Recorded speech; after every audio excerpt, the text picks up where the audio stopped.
అన్నమయ్య జిల్లా రాయచోటి నియోజకవర్గం లక్కిరెడ్డిపల్లి మండలం అనంతపురం గ్రామంలోని వెలసిన శ్రీ అనంతపురం గంగమ్మ తల్లి దేవస్థానంలో జరిగిన సమావేశంలో రాబో గంగమ్మ తల్లి జాతరని ఘనంగా నిర్వహించాలని ఆలయ కమిటీ సభ్యులు తెలిపారు.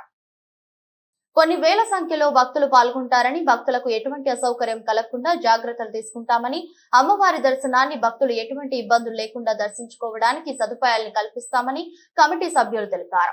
మార్చి 10, 11, 12 3 రోజులు జాతర జరుగుతుందని, జాతర 3 రోజులు అనంతరం స్వయంగా అమ్మవారు మూడ వీధుల్లో సంచరిస్తారని, అది తరతరాలుగా వచ్చే ఆచారమని ఆలయ పూజారి తెలిపారు.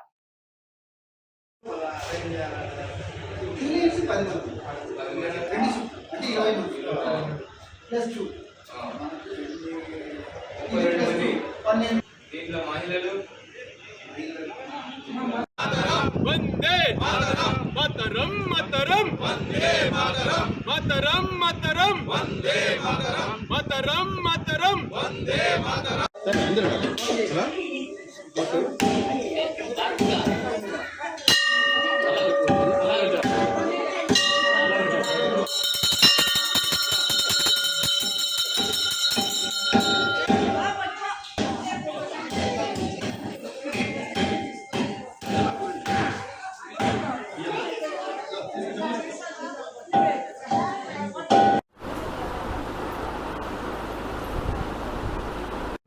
ముందుగా మన నూతనంగా ఎన్నిక కాబడే చైర్మన్ మురిగినాటి రెడ్డయ్య గారికి మరియు ఆలయ ఈఓ గారికి, ఇక్కడ మన ఎంపీటీసీ గారికి, ఇక్కడ వచ్చినటువంటి మా కార్యకర్తలకు అందరికీ తెలియజేయడం అంటే, మీరు అడిగారు ఏమని, ఆ రోజు ఎందుకు గర్భగుడి మూసేస్తారు అని.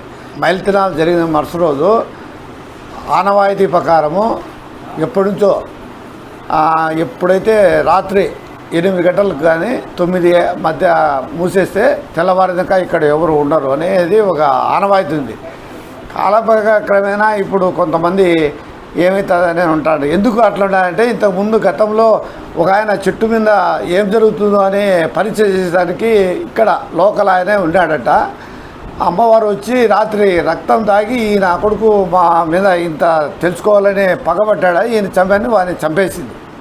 దానివల్ల ఎవరు ఇక్కడ ఆ రాత్రి ఉండాలంటే భయపడి ఎవరు ఉండరు. అందుకని ఎవరు ఉండరు ఆ రోజు రాత్రి భయపడి. కొంతమంది అది ఇరుట మనుషులకు మనం ఏం చేయలేము, దానికి ఉంటామంటే ఏం జరుగుతుందో అది అమ్మవారి ఆజ్ఞ. శ్రీమాత్రే నమః.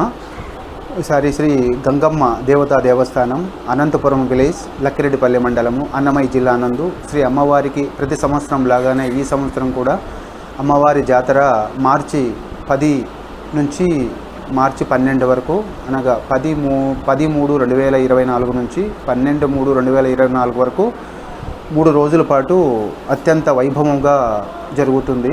ఈ అమ్మవారికి మన రాష్ట్రం నుండే కాక ఇతర రాష్ట్రాల నుంచి కూడా చాలామంది భక్తులు వస్తారు. ఈసారి జాతర ఏర్పాట్లన్నీ కూడా మన గ్రామ పెద్దలతోటి, గౌరవనీయులైన ఎమ్మెల్యే గారితోటి, అందరి సహకారాలతోటి చాలా బ్రహ్మాండంగా చేయబోతున్నాం. ఏదైతే లాస్ట్ ఇయర్ జాతరలో మనం కొన్ని భక్తులకు ఏర్పాట్లలో చిన్న ఏర్పడిన సమస్యలన్నీ కూడా ఈసారి రెక్టిఫై చేస్తున్నాం. ఈసారి భక్తులకి ముందు పక్క కూడా కొంచెం దేవస్థాన నిధుతోటి 20.5 అంటే 22,50,000 సీసీ ఫ్లోరింగ్ ఇచ్చాం. ఇంకోటి కూడా ఈసారి మంచినీటి వసతి కానీ, దర్శన ఏర్పాట్లు కానీ, ఎక్కడ కూడా ట్రాఫిక్ జాములు కానీ, ఎక్కడ కూడా ఎటువంటి సమస్య భక్తులకు రానియమని చెప్పి ఇందు మూలంగా అందరికీ తెలియజేస్తున్నాం.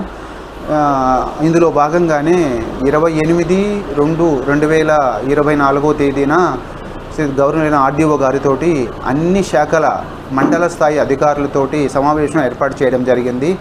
ఈ సమావేశంకి గ్రామంలో గల మా అందరి ప్రోటోకాల్ ప్రకారంగా సర్పంచ్ గారిని, ఎంపీటీసీ గారిని, ఎంపీపీ గారిని అందరినీ కూడా ఆహ్వానిస్తాం. జడ్పీటీసీ గారిని అందరి యొక్క సలహాలను తీసుకొని ఈ యొక్క జాతరని ఈసారి దిగ్విజయంగా చేయాలన్నదే సంకల్పం. చాలా 2 నెలల నుంచి కూడా ఈ అన్ని ఏర్పాట్లన్నీ కూడా చేస్తున్నాం. ఈసారి కూడా భక్తులకు ఎటువంటి సమస్య రాకుండా అన్ని సౌకర్యాలు కూడా ఏర్పాటు చేస్తామని తెలియజేస్తున్నాం.